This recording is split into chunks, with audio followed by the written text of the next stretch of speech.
Okay, here is the convertible up on the lift so you can see the modifications necessary to get this to fit. Let me move that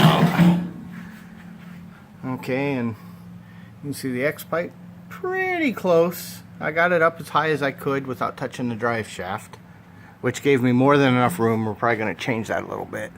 But here you can see just how much of the front of the brace had to come out.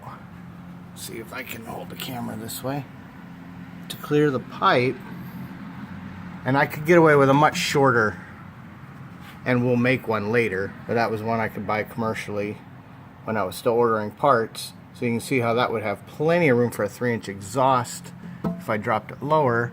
But with this 2.5, I'll make a new spacer and put those on the shelf for now. But you can see as I'm smacking my head on the lift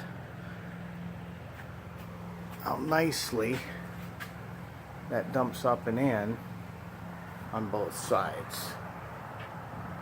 Nice. We cut it at an angle so it's completely hidden. And had to move the fuel system a little bit. But these nice clamps that they send really made it a lot easier. The only issue we had was this X pipe was not bent square, so one was down lower than the other, and that was very difficult to correct. And then because these aren't the headers I plan to use long term, we just cut the pipes long. I bought some little reducers and used band clamps to hold them for now, and that actually seems to work quite brilliantly. And then of course had to have the O2 sensor in. But that, oh, let's make everybody dizzy and sick. Okay. That is how the exhaust looks on the black car. Okay.